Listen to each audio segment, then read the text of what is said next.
aircraft with weapons. A little side story is one of our airplanes, in Vietnam, if you got a bullet hole in it, you were grounded to do an investigation to find out which rule you violated, because rules were written to go ahead and avoid bullet holes and blood.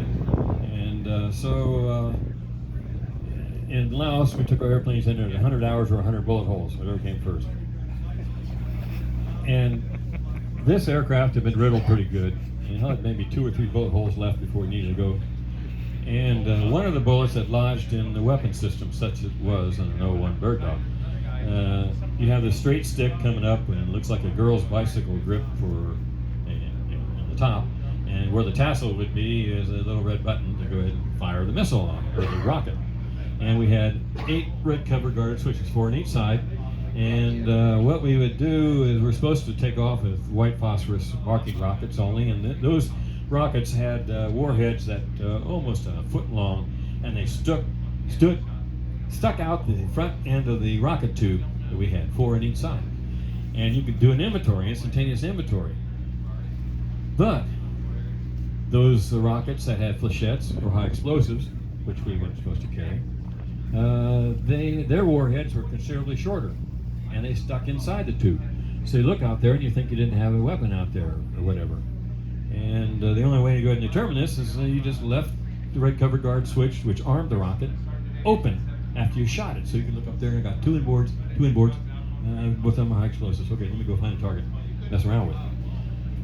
We weren't supposed to do that, but we all did.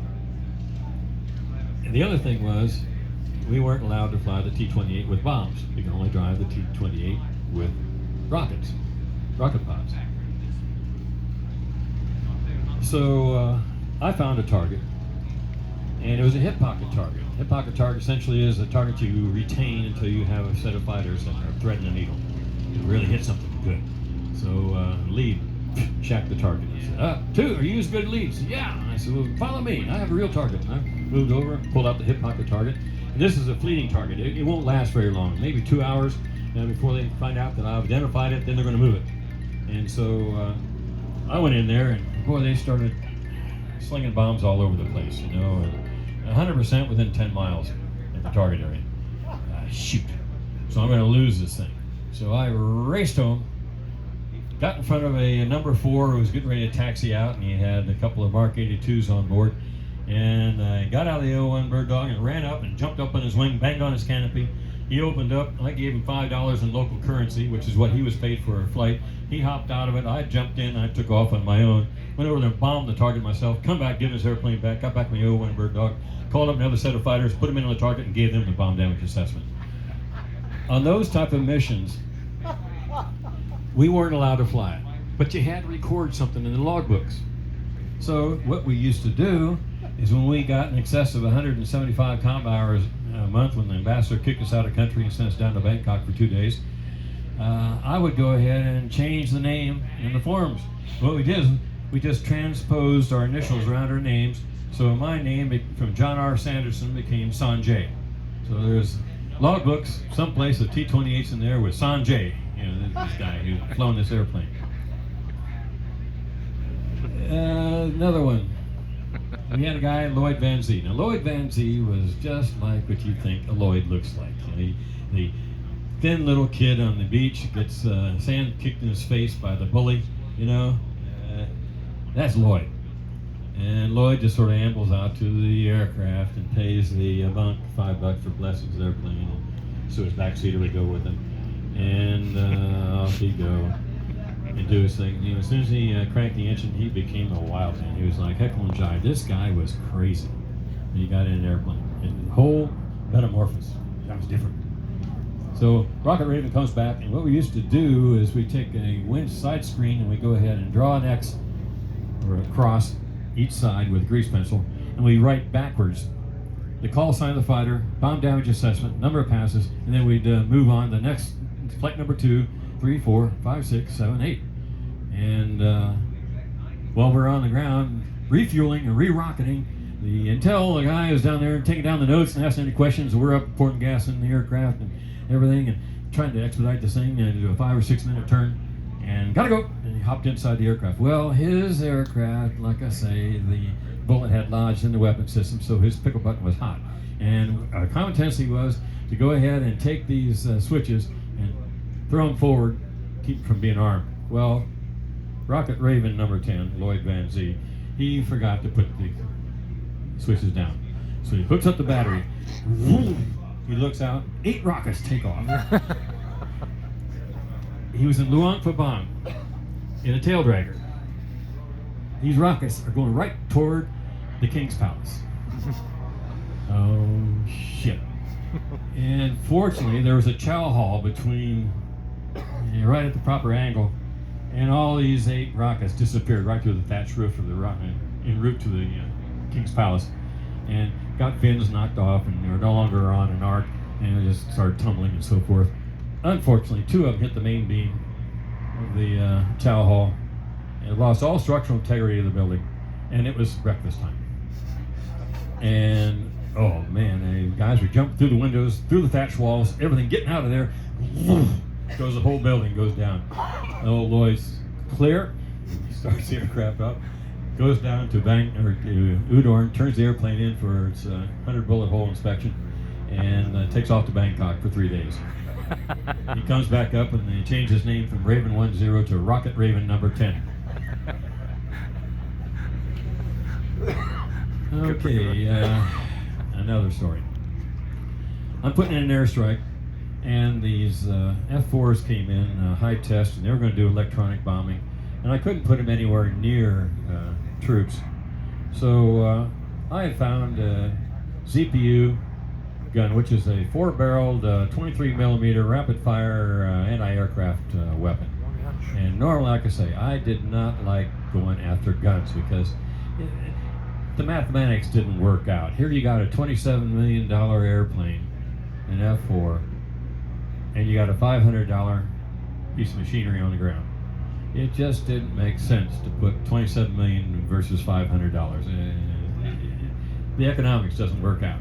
So I just avoided those guys, the guns, and let them move them someplace else.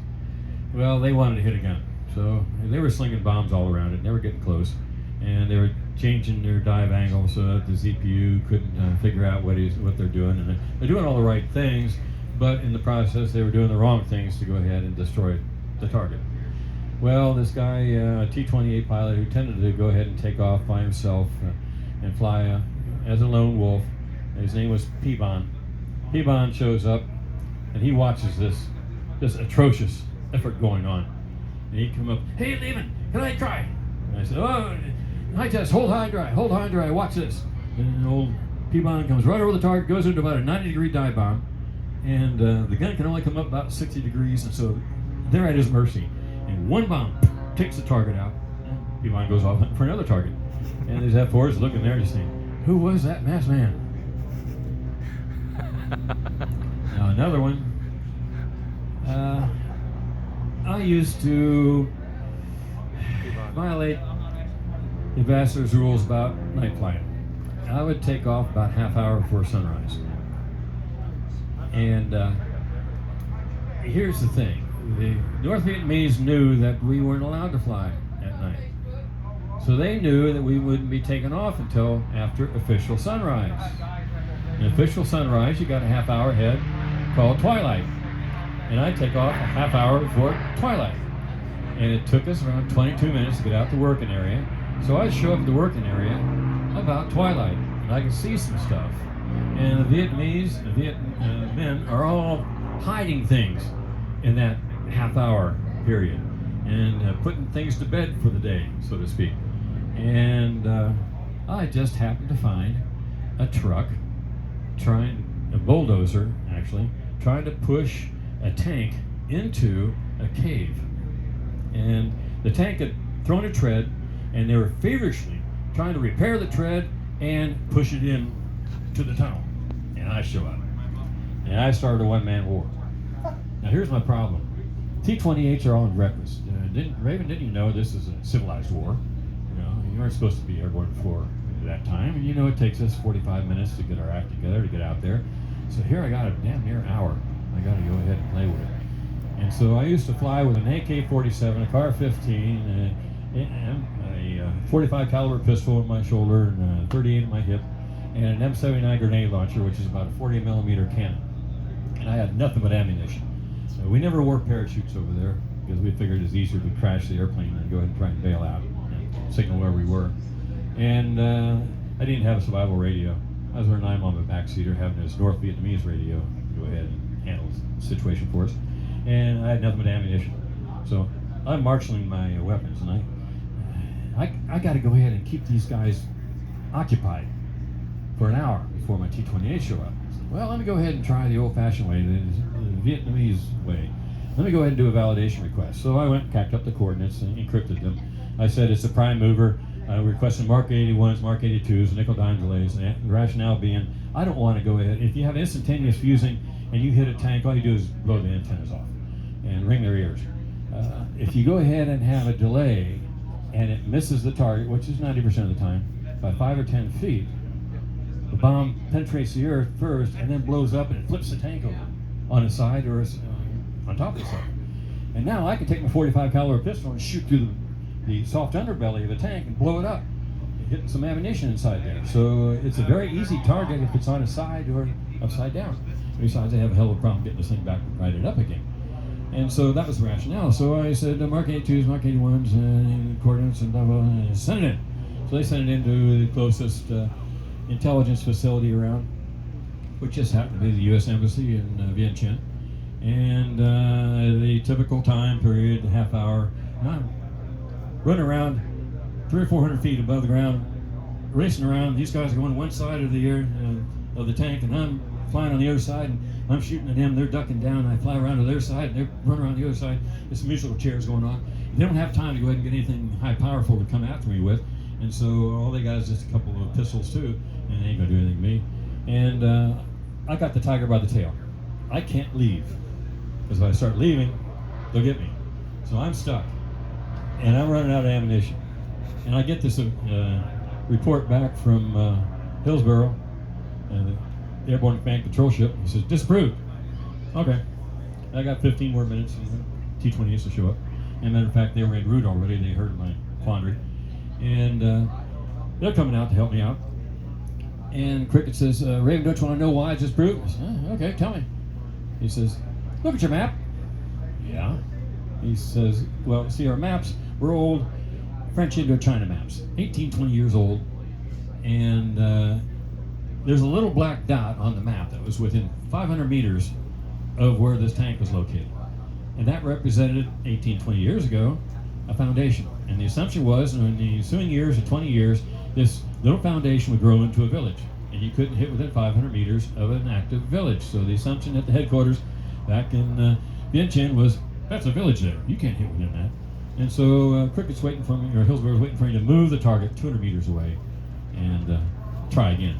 Lie about where the coordinates were. So I have T-28s. I know they're coming inbound. They know the rendezvous point. And I said, hey, Cricket, I got a validation request. Hey, go ahead. Sharpen his pencil up, waiting for him to move the targets over just a little bit. And the maps we had were Army maps. And these are 10 by 10 grids. And the Army doesn't give a damn about curvature of the earth or Circadian lines or any of that stuff. They're on the ground. All they know is 10 miles that way or 10 miles that way. When the guy's flying in the air, they can't figure that out. So I moved it. It was originally at like November Charlie. I moved it to X-ray Yankee. Okay, that's about 75, 80 miles away.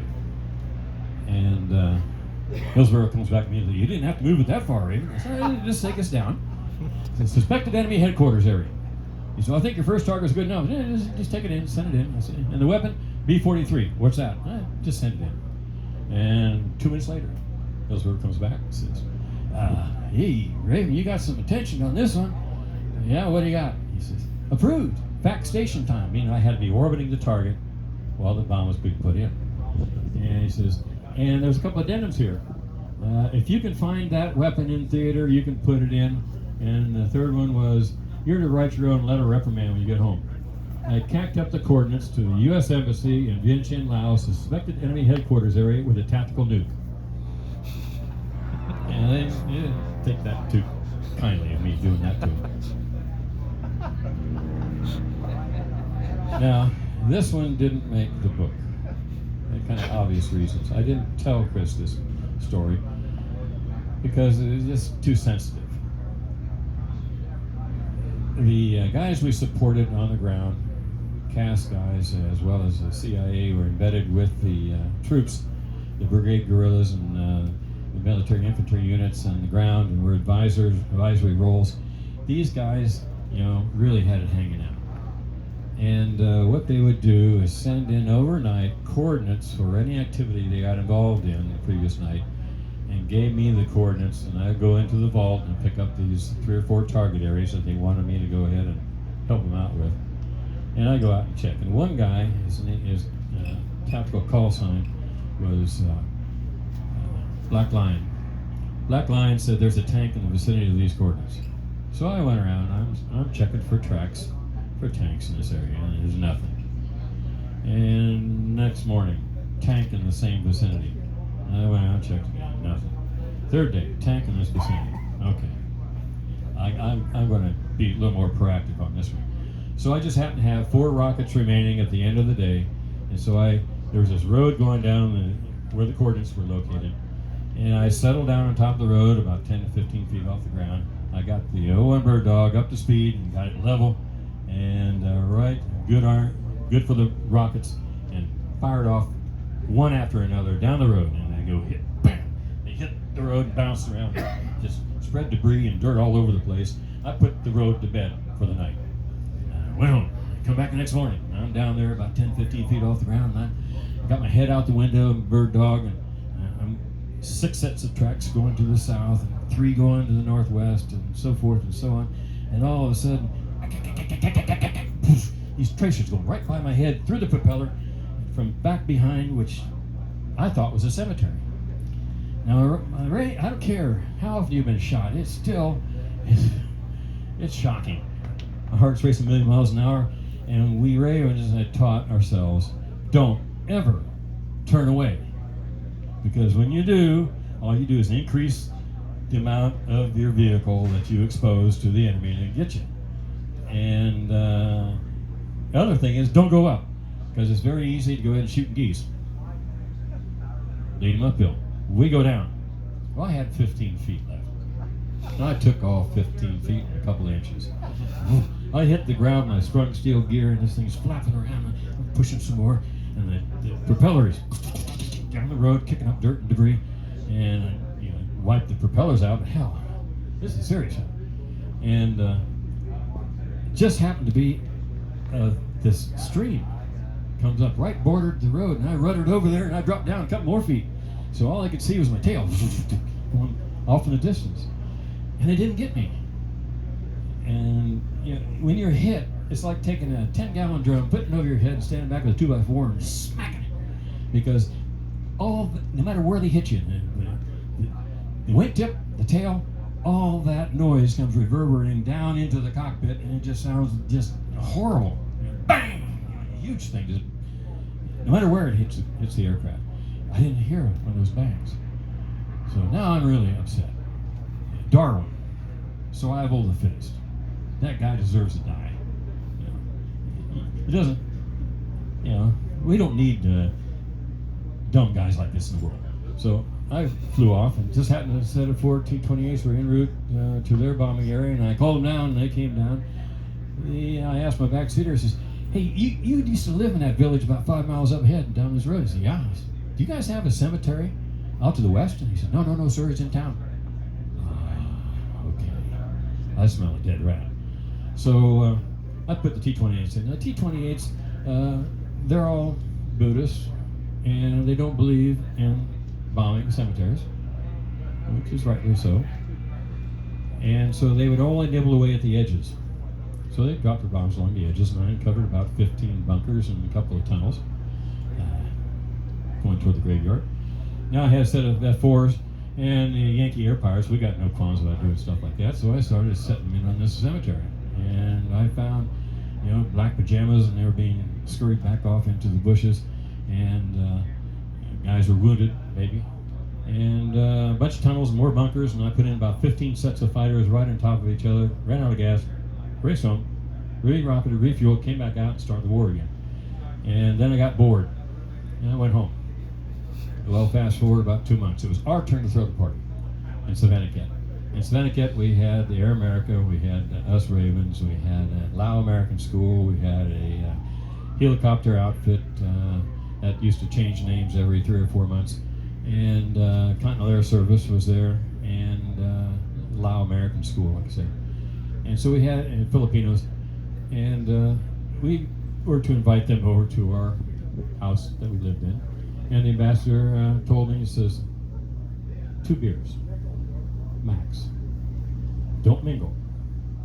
Everybody knows who you are. You just can't get into a conversation that gets around to admitting it. He says, so just stand off, let them have their party. We'll go ahead and support you with $300 worth of commissary items, and just be done with it. It's your turn, do it. And so we're in the corner. The other Raven who just happened to show up and is going to take my place. And we're standing in the corner and watching the whole party going on, and the CAS guys come walking in. They were responsible for the POW camps. And so they come walking in with this Oriental guy in the middle, between them. And they started pimping this Lao American School professor who taught English. And this guy was a long-haired hippie freak, draft dodger, went to Laos to avoid, combat as a peaceful, kind of a guy. And as he got drunk, his hands kept getting higher and higher. He's almost like a orangutan. He just talked with his hands. Come on, go on. Like, there are no people in Laos. There are no bad guys in Laos. There aren't any North Vietnamese in Laos. Why the hell are you guys here? Supporting the war effort, and there shouldn't be any. And blah, blah, blah. He's going on. And this Oriental general in the middle